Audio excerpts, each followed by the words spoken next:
Great God na pinag-uusapan natin ngayon ng concern ikaw.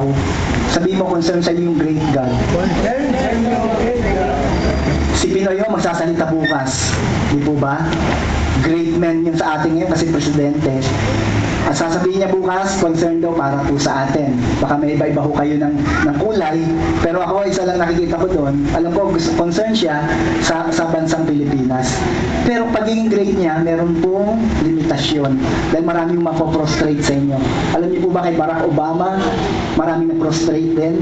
Kasi kala nila, superman siya, super great siya, na magagawa niya lahat. Hindi rin po. So wala akong makakapantay sa ating great God pagdating sa gusto niyang isatisfy sa ating buhay kasi dakila siya. So saan ka pa? Kanino ka palalapit? Amen? Magfe-fail lahat ng bagay pero ang Diyos hindi. At tong great God na ito concern sa atin. Sino pong concern sa inyo? Yung great God. Bakit siya concern? Gusto niya magbigay sa iyo. Alam niyo po ba Diyos sa atin gusto magbigay sa atin? Ayaw kanyang magkulang nasabi niya Kaya tinawag siya niyang great father. Amen? Siyang great father ng pinanggalingan ng lahat ng good and perfect gift. Kasi po, siya nga po yun. At nakita na ho natin yan, nagkaroon tayo ng survey from Genesis at umabot na po tayo sana po tayo, hanggang Ruth, Judges, Ruth. At nandun po tayo sa 1 Samuel. Last week, napag-usapan natin about sa 1 Samuel, nakita natin dito na yung si Samuel pala nung pinanganak, isa pong milagro mula sa Panginoon. Ang Diyos po mahilig magmilagro. Pwede yung si Hannah, remember Hannah? Ang pangalan po ni Hannah, another term is Ann or Anna, ibig sabihin po nun ay grace.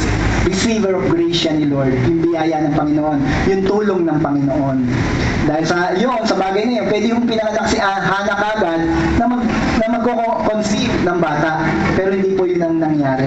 Kasi po gustong kumilos ng Panginoon. Sa mga pangyayari sa buhay natin, sometimes, hindi natin makita agad yung gustong gawin, yung biyaya ng Panginoon, yung blessing ng Panginoon. Malimito kasi, nanap natin blessing ng Panginoon kagad.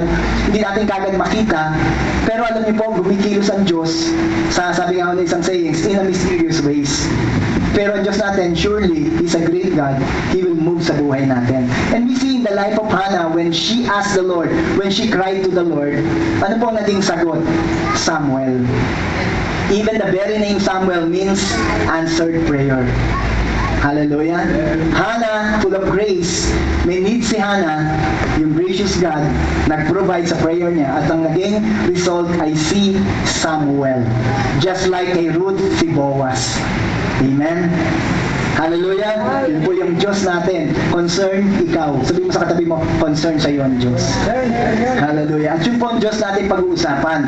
Dahil po sa 1 Samuel, this is a historical book. We learned last week, sa historical book, yung Diyos ay kumikilos. Until now, God is moving in history.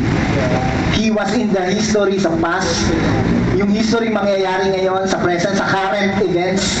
Amen? Di ba tawag natin sa history ng present is current events? Sa current events, God is still moving. And the future events, pinofisay niya na nga po sa Bible I'll get my Bible. Amen? Ayun po, magsasakan. Lagay ko yung tubig ko rito. Pinofisay niya sa Bible yung future events kasi concern po siya. Hallelujah. Yung po Diyos natin, concern sa atin at willing na ibigay sa atin. At sa ating pinag-aralan sa great giver, nakita po natin itong great giver na ito dahil alam niyo naman po ang panahon ng Samuel. This the time when judges din ang nagro-rule. Remember, pag-usapan natin last time, na in the time of judges, ano pong nangyayari? Wala po yung gusto yung tao, gusto niyang gawin, yung lalalaman niyang tama para sa sarili niya. So wala pong batas na kumikilos. Wala pong nagro-rule. Time to time, may nare-raise up pong judges. Kaya po medyo magulo ang kanilang political life, economical life. Marami pa akong sumasakop sila sa kanilang gusto sakupin sila. Syempre po, saan po ba nagsisimula ang isang nasyon? Nagsisimula po yan sa family. Kaya even family po ay medyo distorted at nagkakaroon po ng problema. Wala pong pagkakaiba sa atin ngayon. Kaya po yung 1 Samuel, yung Book of Judges, Book of Ruth, 1 Samuel, ito po ay makaka-relate tayong lahat. Dahil po nangyayari patuloy sa atin. At ngayon po, sa pag-aaral natin, marami pong mga characters na tayong nakita rito. Unang-una po ay si Samuel.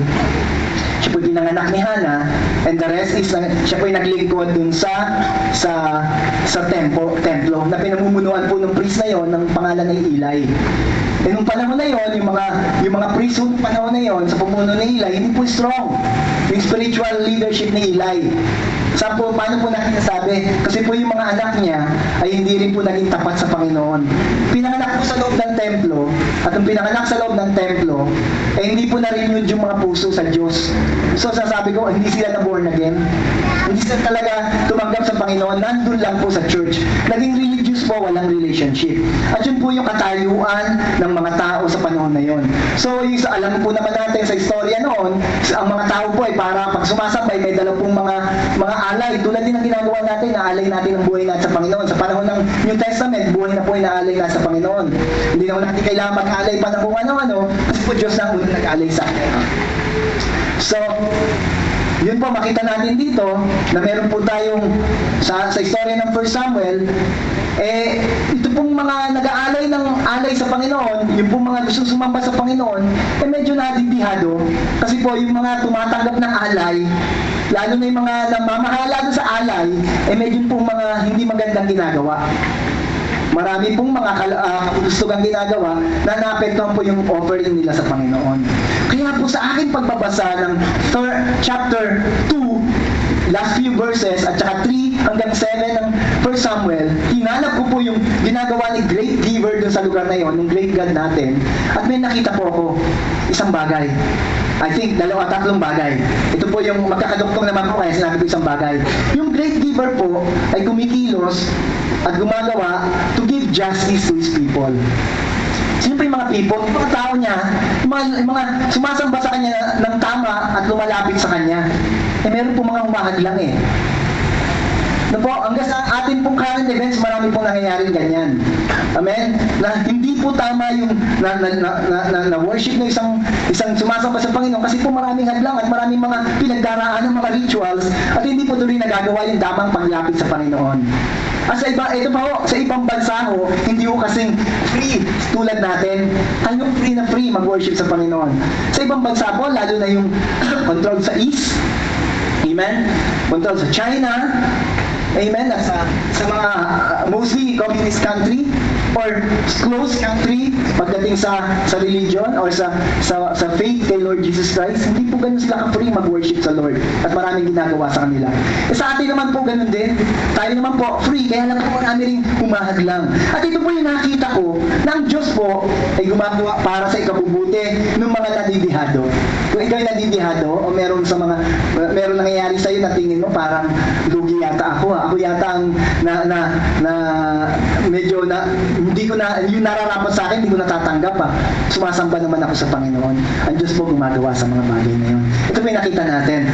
Throughout this section, you will see deliberate contrast between Samuel and Eli, Hophni, and Phinehas. Samuel is a servant of the Lord. Eli, Hophni, Phinehas is servants of the Lord. So the following verses will show us the wickedness of Eli's son. Ito po yun. Tingnan muna natin ano ba yung nangyayari sa kanilang injustices sa kanilang pagsamba sa Panginoon.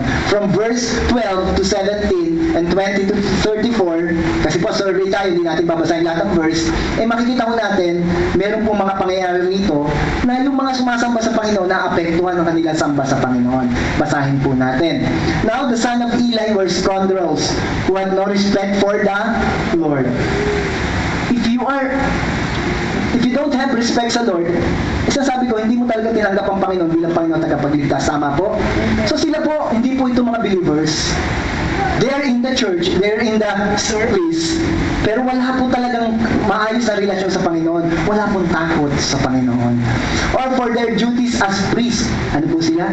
Mga lingkod pa na priest. Ano po? Representative. Ibig sabihin po ng priest ay representative ng tao sa Diyos. Amen. So tingnan mo natin. Whenever anyone offered a sacrifice, Eli's sons would send over a servant with a 3-pronged fork, while the meat of the sacrifice animal was still boiling. Why? Verse 14. Ito po sabi. The servants would stick the pork into the pot and demand that whatever it brought up be given to Eli's son. All the Israelites who came to worship at Shiloh were treated this way. So, lagyan natin, mistreated this way. Amen? Mistreated. Sometimes the servant would come even before the animal's fat had been burned on the altar. He would demand raw meat before it had been boiled. Why? So that it could be used for roasting. Amen? Okay, entitled po ang priest. Are you listening? Entitled po ang priest sa portion ng ino-offer natin sa Panginoon in the Old Testament.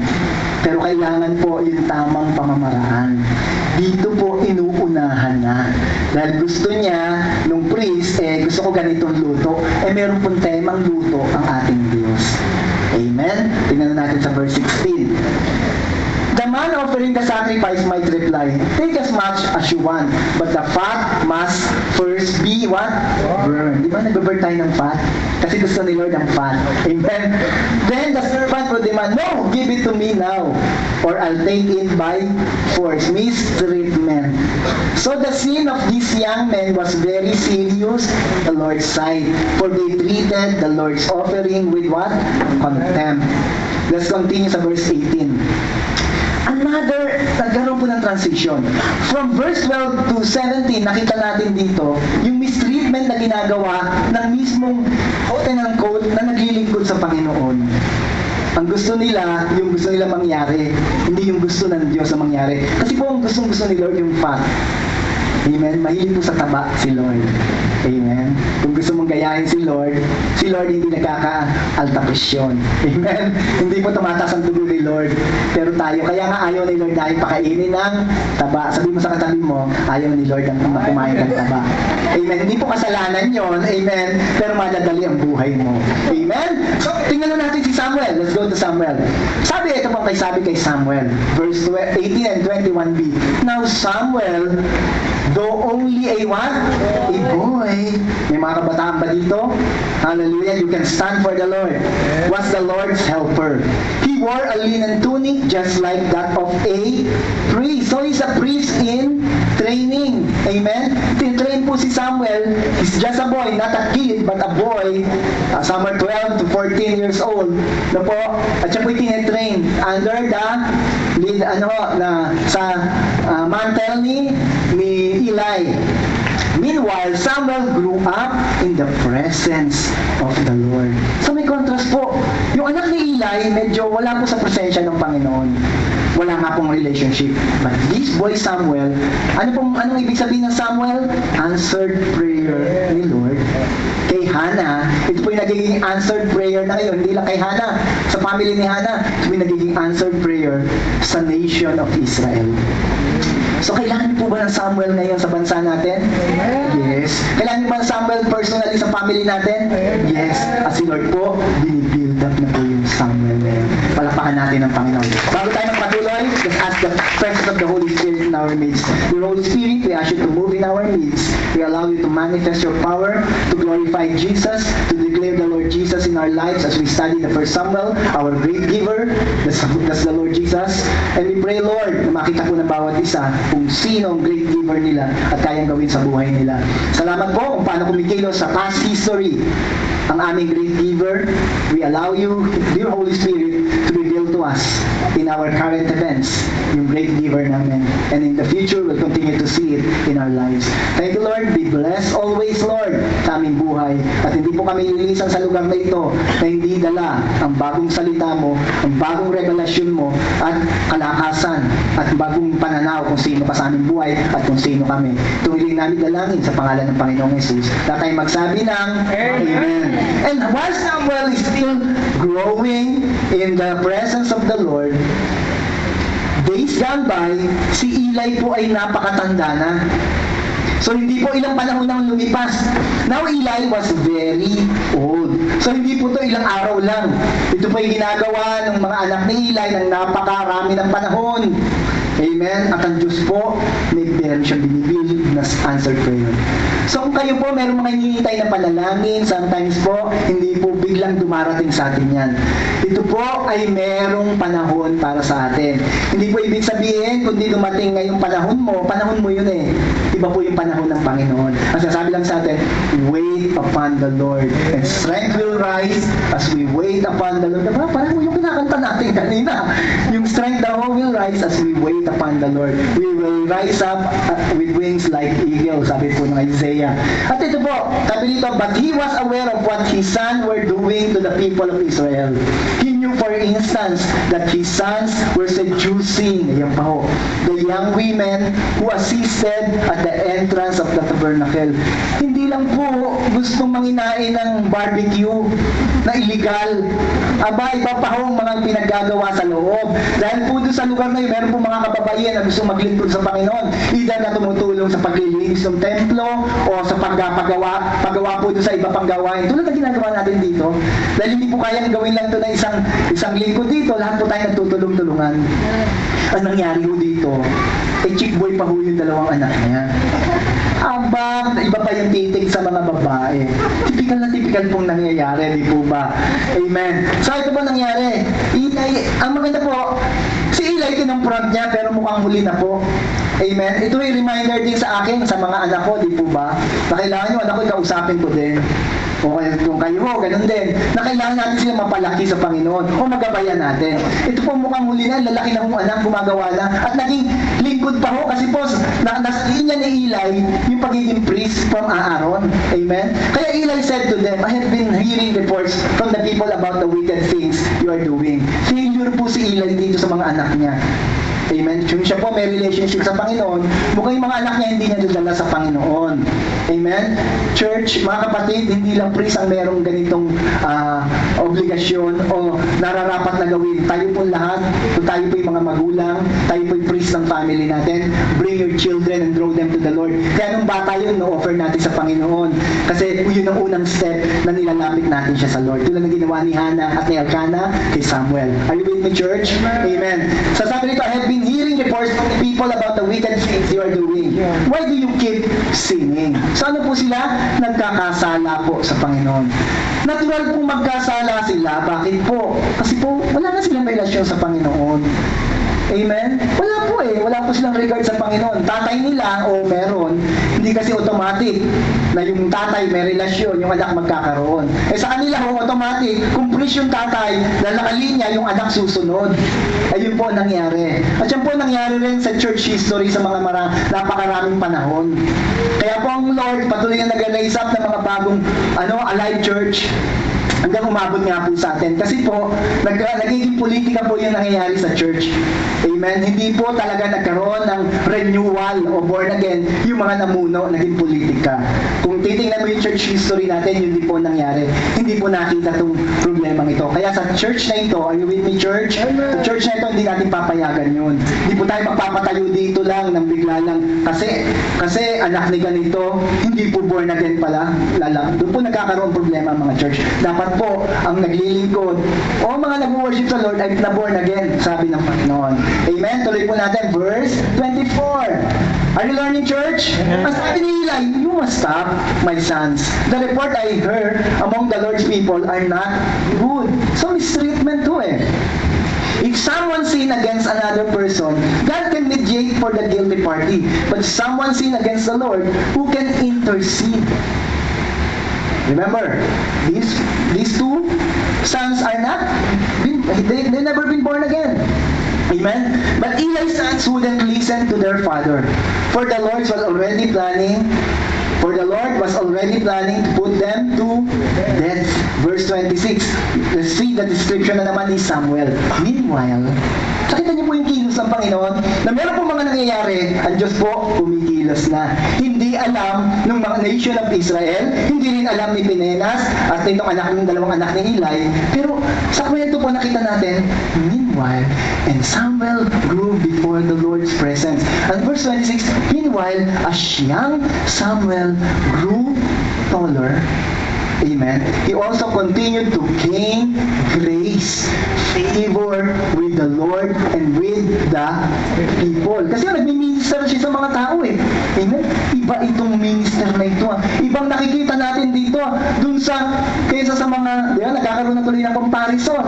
Amen. Alam po, nakita niyo po yan nung na-born again kayo, nagkaroon rin kayo ng mga comparison sa pagsamba niyo sa Panginoon. Pero here nakita natin, meron pong kumikilos ang Panginoon, nagdadala na ng sagot ang Diyos sa mga mistreated people.